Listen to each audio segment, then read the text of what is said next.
Avant de commencer, je me suis acheté une caméra. J'espère que vous remarquerez la différence de qualité. J'espère que je la remarquerai aussi au montage. C'est là qu'en fait j'ai acheté une caméra de merde. Non mais je crois pas. Par contre je filme toujours en entassant des boîtes sur mon lit. Ce qui explique que souvent quand je bouge ça risque de bouger aussi. Je vais essayer de pas être trop brusque dans cette vidéo. Mais il faut vraiment que je m'achète un trépied. Après ce petit moment, cette petite parenthèse appareil photo, on va pouvoir commencer la vidéo tout de suite. Je vous laisse avec l'intro. Are you ready for it?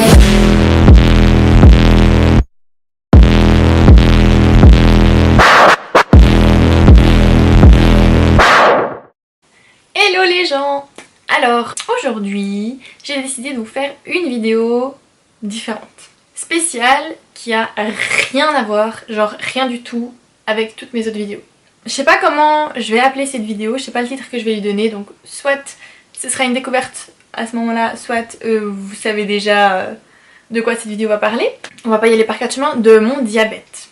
Voilà, donc ça fait pas longtemps que je suis diabétique, enfin c'est bizarre de dire comme ça, ça fait pas longtemps que je sais que je suis diabétique. Ça c'est, voilà, ça fait une semaine et quelques jours, ouais, donc une semaine et demie je dirais, que je sais que je suis diabétique. Après je sais pas depuis combien de temps je le suis exactement, je pense que ça fait environ 2 mois étant donné les symptômes, mais ça fait vraiment juste une semaine et demie que je l'ai appris. Dans cette vidéo je voulais un peu vous expliquer comment je l'ai appris, vous expliquer ce que c'est le diabète en gros, hein. Pas vraiment, je vais pas rentrer dans les détails parce que déjà je suis pas sûre que même moi je comprends vraiment ce que c'est en détail, en profondeur, mais je vais vous expliquer en gros ce que c'est, parce que c'est une maladie qui est assez commune, assez courante, mais en fait avant d'être moi-même diabétique, je savais pas vraiment ce que c'était, vraiment.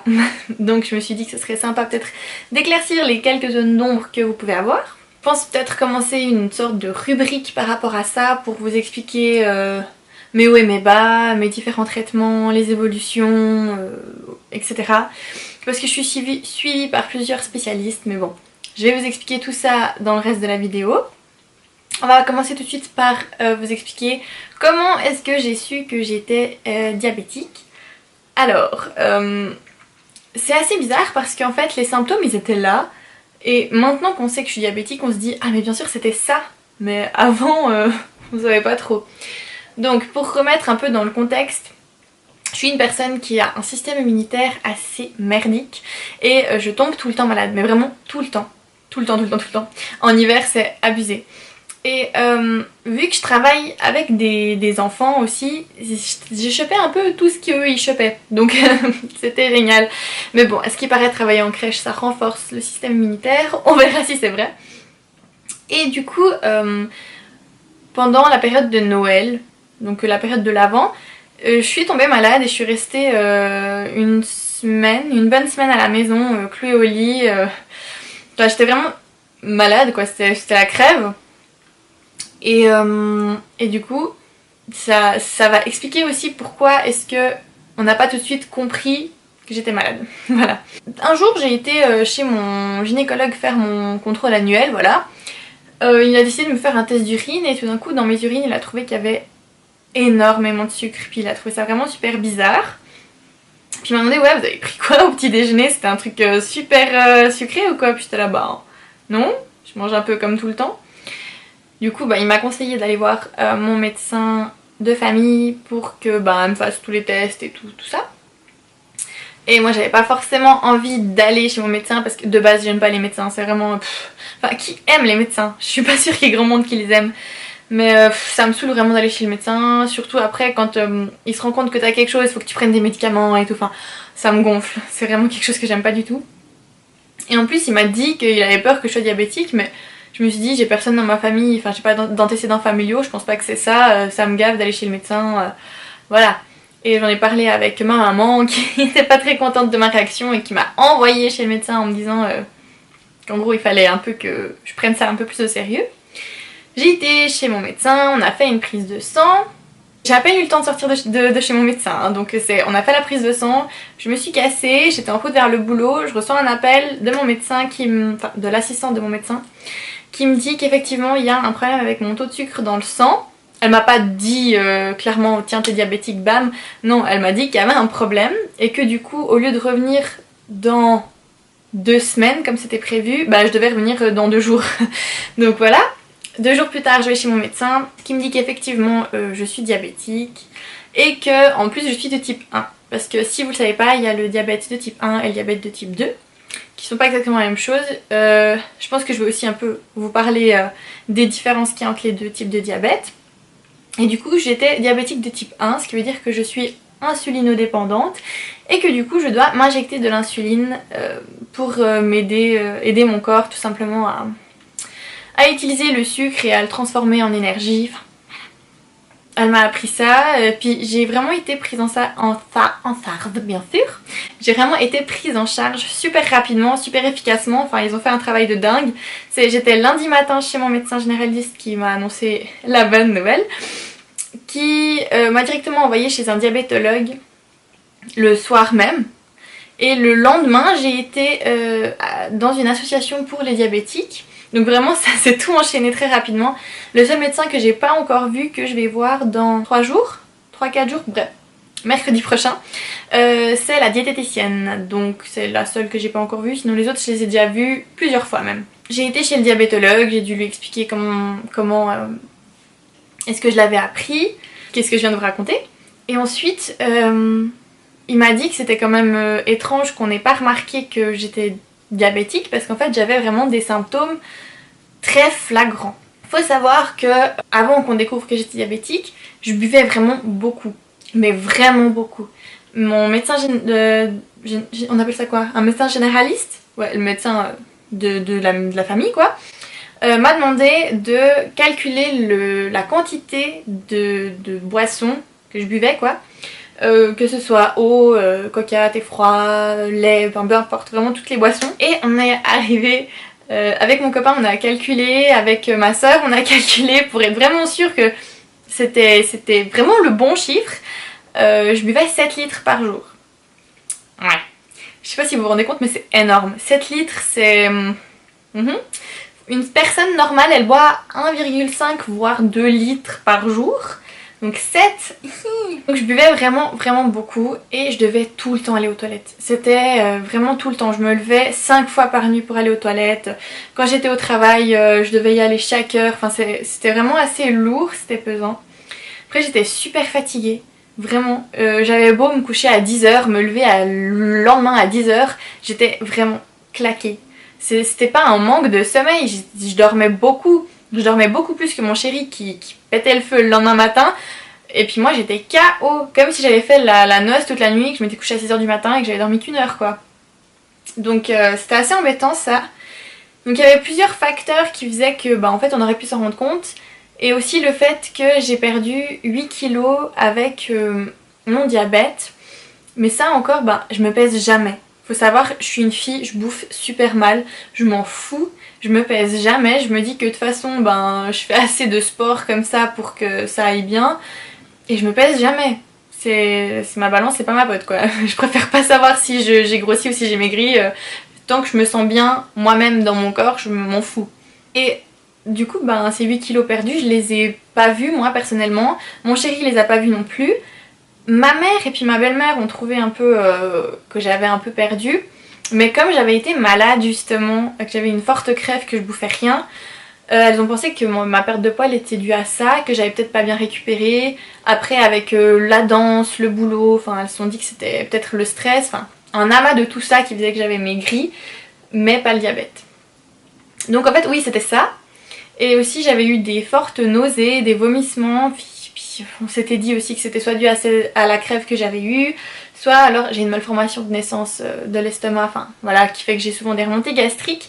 Et on s'est aussi dit que ça devait être ça, et en fait non, bah on est à côté de la plaque.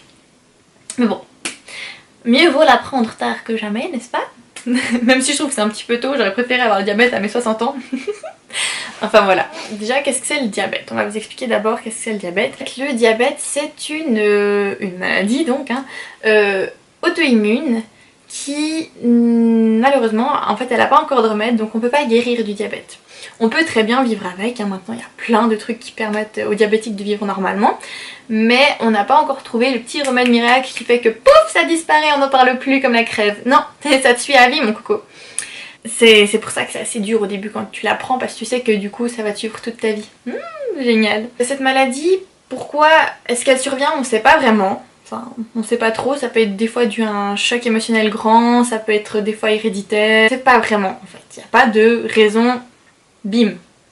On sait pas trop, mais en gros, elle arrive un jour, elle te dit coucou et puis tu dois l'accepter, t'as pas trop le choix. Qu'est-ce qui fait que t'es diabétique? C'est que notre pancréas, il sécrète de l'insuline. Et l'insuline c'est quoi? C'est en fait une hormone qui permet au corps de transformer le sucre en énergie. Voilà. En gros, de faire passer le sucre dans les muscles pour que tu puisses l'utiliser, que tu puisses faire du sport et que tout aille bien. Et en fait, les personnes diabétiques, elles ont un pancréas qui est soit handicapé, soit complètement foutu. Ça veut dire que soit il fait très peu d'insuline, soit il en fait plus du tout. Donc t'as plus cette hormone qui est vraiment nécessaire pour pouvoir utiliser ton sucre. Donc ton sucre, comme il n'y a pas l'hormone qui vient pour la transformer en énergie et la mettre dans tes petits muscles, bah en fait elle vagabonde comme ça dans ton sang tout le long. Et le meilleur moyen que ton corps a de t'alerter et un peu de faire baisser ce taux de sucre, c'est de te faire boire beaucoup et du coup aller beaucoup aux toilettes pour un peu évacuer le surplus de sucre qu'on a dans le sang, parce qu'on peut pas en fait l'utiliser. C'est pour ça qu'on s'injecte de l'insuline. Les personnes non diabétiques le fabriquent naturellement via le pancréas. Les diabétiques peuvent plus le fabriquer, donc on prend une insuline artificielle, si je peux dire ça comme ça, et on se l'injecte pour que ça fasse à peu près le même job. Et ensuite, il y a deux sortes de diabète. On a le diabète de type 1 et le diabète de type 2. Donc là, je vais vous expliquer la différence entre ces deux. Quand même aller regarder mes notes parce que j'ai tellement peur de dire n'importe quoi. Pourtant hein, j'ai lu avant et normalement je sais plus ou moins ce que c'est. Alors ils disent que les causes du diabète de type 1 et du diabète de type 2 ne sont pas les mêmes. Et souvent les personnes qui ont le diabète de type 2, c'est souvent lié apparemment à l'alimentation.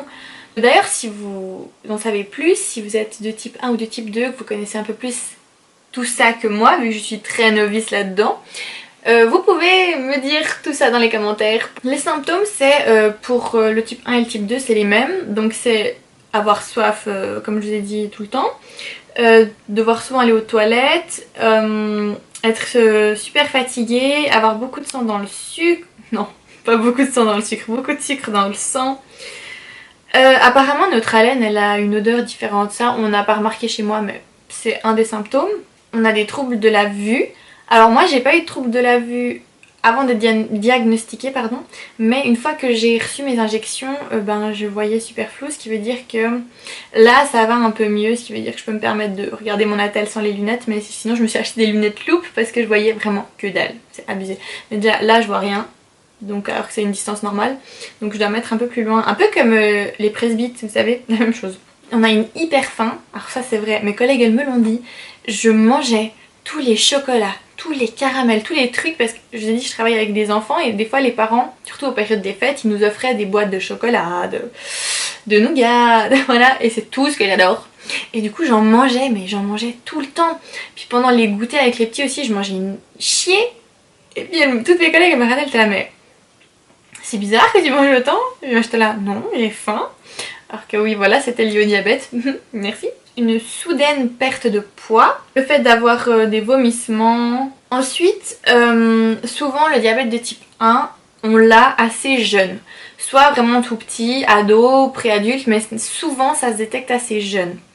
Tandis que le diabète de type 2, on le détecte et il survient beaucoup plus tard dans la vie normalement. Les traitements pour le diabète de type 1 et le diabète de type 2, il n'y a pas photo, c'est bien manger, donc suivre ce que la diététicienne vous dit, regarder bien la pyramide alimentaire, penser à manger des féculents, blablabla, donc bien manger.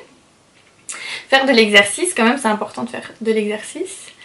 Et ensuite, certaines personnes auront besoin vraiment de s'injecter de l'insuline plus ou moins fréquemment. souvent les personnes de type 1 ont beaucoup plus besoin d'insuline que les personnes de type 2 et il me semble que pour les personnes de type 2 il y a des traitements qu'on peut prendre par voie orale, donc c'est plus agréable quand même. Le diabète de type 1 on peut pas le prévenir, il arrive et bam. Le diabète de type 2 on peut essayer de le prévenir justement via l'alimentation et tout ça. Le diabète de type 1 n'est pas réversible tandis que le diabète de type 2 l'est. Ça c'est en gros les plus grosses différences. Après encore une fois comme je vous l'ai dit je suis pas une pro, je suis pas une spécialiste là-dedans. Donc si vous avez plus d'informations je suis preneuse. Je vais vous expliquer un peu ce que je dois faire, ce qui a changé dans ma vie quotidienne depuis que j'ai appris que j'étais diabétique. Alors déjà je vois beaucoup plus de médecins qu'avant. C'est génial. Moi qui les adore. Non mais je vois souvent mon diabétologue, même je le vois une fois par semaine et en plus je dois l'appeler régulièrement pour lui donner mes valeurs. Je vais voir aussi l'association des diabétiques ouais, régulièrement, là je l'ai vu déjà 2 fois. Puis la prochaine fois c'est dans 2 semaines donc je les vois assez régulièrement. Donc oui, mes consultations ont été multipliées x 10 parce que non sinon j'allais chez le médecin là quoi, une fois par an. Après il faut savoir que je dois contrôler ma glycémie, donc le taux de sucre dans le sang, 4 fois par jour. Donc je dois la contrôler le matin en me levant avant de manger, à midi avant de manger, au souper avant de manger et juste avant d'aller dormir. Donc ça c'est les 4 fois où je me pique au bout du doigt pour contrôler le taux de sucre que j'ai dans le sang. Et ensuite je vais tout écrire dans mon petit carnet bleu. L'autre chose que je dois faire à chaque fois c'est donc m'injecter de l'insuline. Je dois m'injecter de l'insuline aussi 4 fois par jour. Donc à chaque fois que je me contrôle le doigt je dois m'injecter. Enfin normalement à chaque fois que je mange je dois m'injecter de l'insuline rapide. Ce qui veut dire que c'est de l'insuline qui va faire effet immédiatement. Et une fois par jour, à la même heure environ, il faut que je m'injecte de l'insuline lente, elle qui va justement avoir un effet beaucoup plus lent et qui va durer 24 heures, tandis que la rapide normalement elle dure 2-3 heures environ. Donc à chaque fois que je vais manger quelque chose, je m'injecte de l'insuline rapide et je m'injecte pas la même quantité. Ça dépend du taux de sucre que j'ai déjà de base dans le sang, de ce que j'y vais manger et des recommandations de mon médecin. Nous on parle pour l'insuline en unité internationale.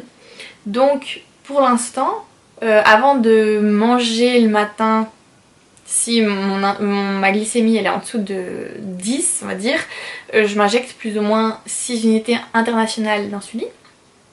Après comme je vous ai expliqué ça dépend de ce que je mange etc. Par contre pour l'insuline lente, je m'injecte pour l'instant 15 unités internationales. Maintenant je vais un peu vous expliquer comment est-ce que j'ai vécu la nouvelle et tout ça. Quand je l'ai appris ça a été genre un coup dur, mais un coup dur parce que j'étais sûre que si j'étais diabétique ça allait être de type 1, genre je le sentais et je voulais pas parce que je déteste les piqûres, c'est horrible et moi j'aime pas les piqûres, j'aime rien de tout ça, c'est donc ça me faisait déjà stresser tout l'aspect de traitement qui allait en suivre. Aussi comme je vous ai dit, j'adore la malbouffe, mais j'adore ça. Le McDo, les kebabs, les glaces, tout ce que tu veux, tout ce qui a du gras, du salé, du sucré, j'adore. J'étais pas du tout une fanatique de légumes, de fruits et compagnie, enfin c'est pas trop mes potes. Encore heureux que je faisais encore pas mal de sport. Tout ça, ça me... J'étais là non, ça m'a pas trop envie. Après le diagnostic est tombé. Alors j'ai eu l'impression que je me suis ramassé un mur dans la gueule, mais vraiment. J'étais là putain, pourquoi moi? Pourquoi maintenant? Pourquoi pas plus tard? D'autant plus que, ça je vous l'ai pas dit, mais je devais partir pendant les vacances à Marrakech avec ma compagnie de danse. Et je me réjouissais trop de ce voyage qui était prévu depuis les vacances d'été dernières, donc depuis un bon moment, plus d'une demi-année. Donc j'avais vraiment trop hâte d'y aller. Et on m'a diagnostiqué le diabète le lundi, alors que je vais partir le vendredi. Et mon diabétologue m'a dit tu fais ce que tu veux mais je te le déconseille fortement quoi. Donc j'étais là bon, c'est génial. D'autant plus que apparemment quand ton taux de glycémie arrive à 40, ton cerveau il va gentiment te dire ciao je me casse, j'ai trop de sucre, j'ai pété les plombs. Et j'étais à 33.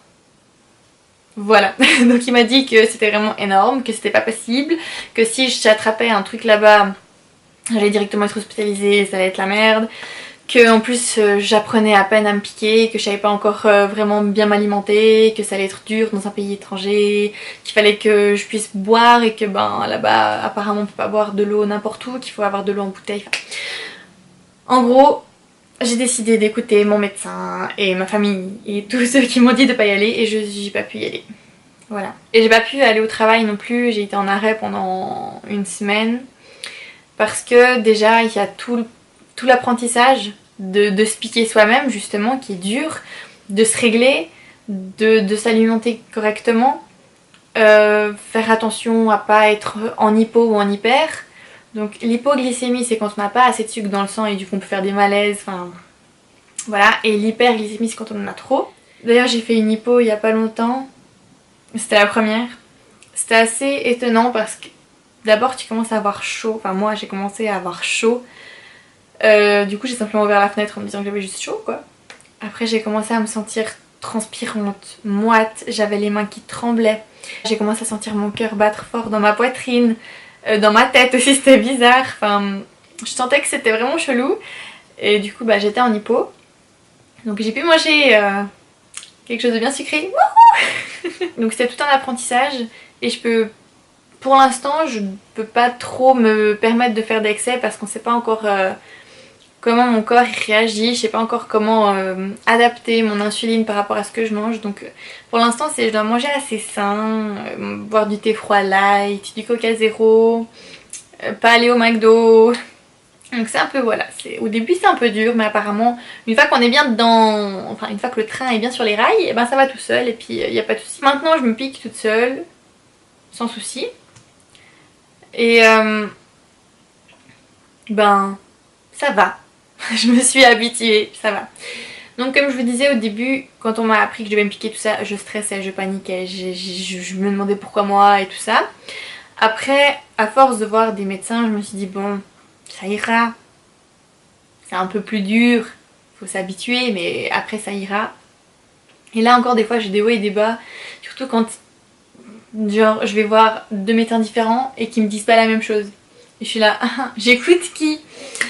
Donc il y a certains petits trucs qui me font des fois avoir un petit coup de blues, mais globalement je vais bien. La nouvelle je pense qu'elle est assez bien digérée. Et bah maintenant c'est un peu une habitude, même mes parents, c'est assez bizarre quand on vient à la maison et puis que je pense qu'on sait pas trop ce qui se passe. Quand mes parents ils font à manger et que c'est bientôt prêt, ils me disent c'est bon Mélissa tu peux te piquer. Mais si les gens ils savent pas, ils doivent croire que je suis une grosse droguée quoi. Alors que non. Mais du coup c'est assez marrant parce que ça commence gentiment à rentrer dans ma routine mais aussi dans celle de mes proches. Mes amis essayent de faire attention quand je vais chez eux à pas mettre des cacahuètes, pas d'alcool, etc. Et puis oui, bah, ma famille et ma belle famille sont en train un peu de me soutenir et puis ils mangent un peu comme moi, donc c'est assez cool. Et j'ai jamais autant mangé de légumes que depuis que je suis diabétique. Alors ça, légumes, mais je les ai vus de toutes les sauces, toutes les couleurs, tout ce que tu veux, alors que normalement j'en mangeais jamais. De temps en temps peut-être une salade, et encore. Là je réapprends un peu à découvrir d'autres aliments, ou redécouvrir certains aliments oubliés. Mais oui, ça va. Globalement ça va. Je vais vous faire d'autres vidéos parce que il y a certaines modifications de traitement qui arrivent. Je vais vous parler de ce que ma diététicienne va me dire. Un peu vous tenir au courant de comment je le vis, que ce soit moralement ou physiquement. Vous parler de ma reprise du boulot et de la danse, parce que là depuis que j'ai appris, j'ai fait ni l'un ni l'autre. Puis j'ai plein d'appréhensions, vraiment beaucoup d'appréhensions, de peur, je sais pas trop. Donc je trouve intéressant un peu de partager ça avec vous, pour que si jamais vous soyez dans la même situation et que, je sais pas, vous ayez un peu honte d'en parler, ou que vous vous sentiez un peu fragile, ben en fait vous soyez rassurés, que vous dites que c'est tout à fait normal d'avoir peur, c'est normal. Parce que c'est quelque chose avec lequel on va devoir vivre toute sa vie. On a beau avoir le plus grand des soutiens, tout le monde peut nous dire qu'il y a pire dans la vie, que ça ira, que c'est juste le début. Oui, c'est vrai. Mais en attendant, ben, c'est nous qui devons vivre avec et c'est pas eux. Et je trouve important que vous puissiez justement trouver un peu du soutien, peut-être des réponses à vos questions, peut-être qu'on puisse partager certaines choses sur les différents traitements qui sont disponibles, notamment peut-être pour ceux qui connaissent le freestyle. Moi je l'ai pas, mais j'en parlerai dans une prochaine vidéo. Et c'est un peu pour ça que j'avais envie de faire cette vidéo, et je pense aussi parce que j'avais besoin de parler. Ça c'est important. J'avais besoin d'en parler. Donc je pense que j'ai dit pas mal de choses, c'est peut-être un peu beaucoup en vrac, j'avais pas envie de faire une vidéo bien structurée et tout ça, j'avais surtout envie de prendre ma caméra, de me poser sur mon lit, puis de vous parler comme je pourrais parler à ma soeur ou à mon copain ou peu importe, à quelqu'un de proche. Mais je pense que ce sera une vidéo déjà assez longue, donc je vais gentiment arrêter ma caméra. Je vous referai justement des vidéos par rapport à ça, parce que c'est vraiment une rubrique qui me tient à cœur. Et ce sera un peu aussi comme une sorte de journal intime que j'aurais... Intime. Ouais, si on veut. Mais un journal de moi à moi. Ce sera sûrement marrant de revoir ces vidéos plus tard et de me dire ah, tiens, j'ai pas dit chemin depuis. Ou alors non, peut-être que je serais dans la merde et puis j'aurais fait une chute libre. J'en ai aucune idée. Mais de voir mon évolution, qu'elle soit bonne ou mauvaise, je trouve que c'est bien. Sur ce, je vais vous laisser. J'espère que cette vidéo vous aura quand même plu. Même si elle n'est pas du tout en fait axée mode et compagnie. Mais j'espère que vous aurez pu avoir les réponses à vos questions, que cette rubrique vous plaira autant qu'elle me plaît à moi. On se retrouve bientôt dans une prochaine vidéo et je vous fais plein de bisous.